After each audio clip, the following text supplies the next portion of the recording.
Today, we're going to dig into a really powerful argument about our cities and the money that makes them run.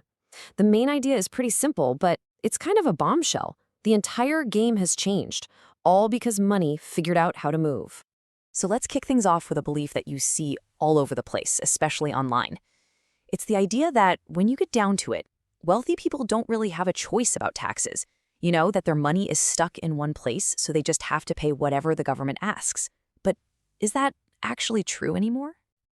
And this comment right here, this is from a real social media thread, and it just perfectly captures that skepticism. It's basically a dare, right? The assumption is, come on, rich people don't actually pack up and move just to dodge taxes. Well, the author of the piece we're looking at saw this and had a few thoughts. And here's the author's answer right off the bat. Remember Facebook's co-founder? Yeah, he moved to Singapore. The famous French actor Gerard Depardieu, he literally fled to Belgium and then Russia to protest high taxes. And we've all seen the stories about people leaving California for Austin and Miami, or New Yorkers heading for the suburbs. The examples are, well, they're everywhere once you start looking for them. This brings us to the most important point of the whole argument. The idea that your zip code is some kind of permanent binding contract is just old thinking. For high earners, choosing where to live is now a financial decision, and it's a decision they can, and absolutely do, rethink every single year when it's time to file their taxes.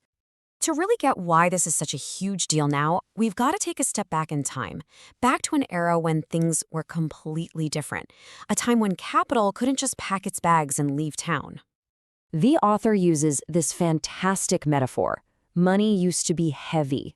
Think about it. It was physically tied to the ground. It was massive steel mills. It was railroad tracks. It was giant bank vaults filled with actual cash and gold.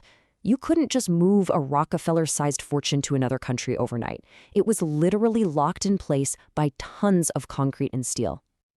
And what was the result of all that heavy money? Well, because capital was basically trapped, governments had an incredible amount of power.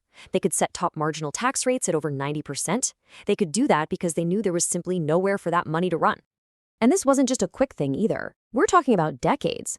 From funding World War II all the way through the Great Society programs in the 60s, this super high tax environment was just normal. It was a completely different economic universe, and it was all built on the fact that wealth couldn't move. But then, everything changed. That old world of heavy money just kind of dissolved. Capital became something else. It became weightless, almost like vapor. This slide really lays out the huge shift.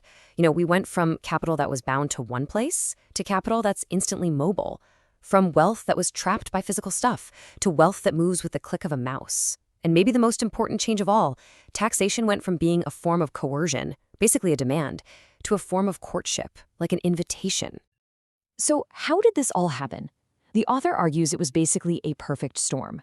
You had deregulation in the 80s that opened up the financial floodgates. You had new tech like fiber optic cables that made billion-dollar transfers happen in a split second. Even physical things got more mobile thanks to global container shipping.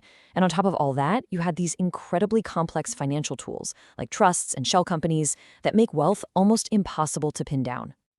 Okay, so this new reality of vaporous money, it creates a massive, massive problem for cities. Because cities need a stable tax base to actually function. And suddenly, that base can just disappear. Here's another really powerful analogy the author uses. Think of a city's tax base as frogs in a pan of water. If you raise the temperature slowly, they might just sit there.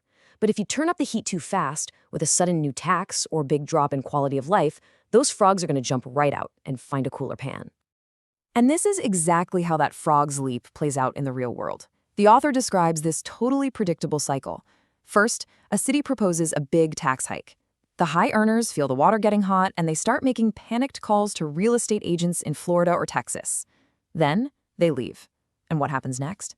The city, facing a huge budget hole, has to cool the water back down, offering tax breaks and other incentives to try and get them to come back. Now, it's really important to understand who these frogs are.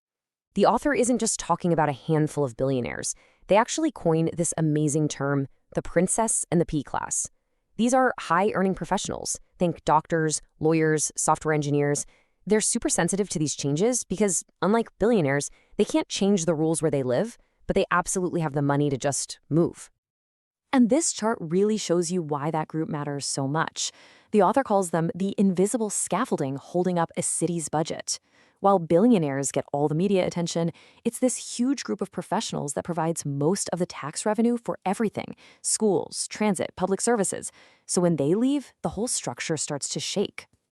What you end up with is this constant, high-stakes game of chicken. A city threatens to raise taxes, and its most mobile, highest-earning residents threaten to walk. And in this new world of vaporous, weightless wealth, the author argues that the city is almost always the one that has to swear first. So this brings us to the author's really startling conclusion about the new laws of physics that govern our cities. It's not about left-wing or right-wing politics anymore. It's about something much more fundamental, something like gravity. The entire dynamic has been turned on its head. In the past, taxation was coercion. The city's stance was pay your tribute. Now it's courtship. The city's stance is please, please build here. And the best example of this is that whole Amazon HQ2 search, that massive beauty contest where cities all over the country were falling over themselves offering billions in tax breaks just to woo one company. And you see this courtship everywhere, right? Cities are constantly chasing these huge, flashy projects: a gleaming new stadium, an innovation corridor, a bid for the Olympics. According to the author, these projects aren't just about civic pride. They're basically coded invitations designed to signal to mobile capital, hey, we're business friendly, come here. And that leaves us with this final, pretty haunting question from the author. We're living in an age of portable money, which also means portable loyalty. So, if the people with the resources can always just jump to a cooler pan, what happens to our cities? And more importantly, what does that mean for the people who are left behind? It's a really powerful thought to end on.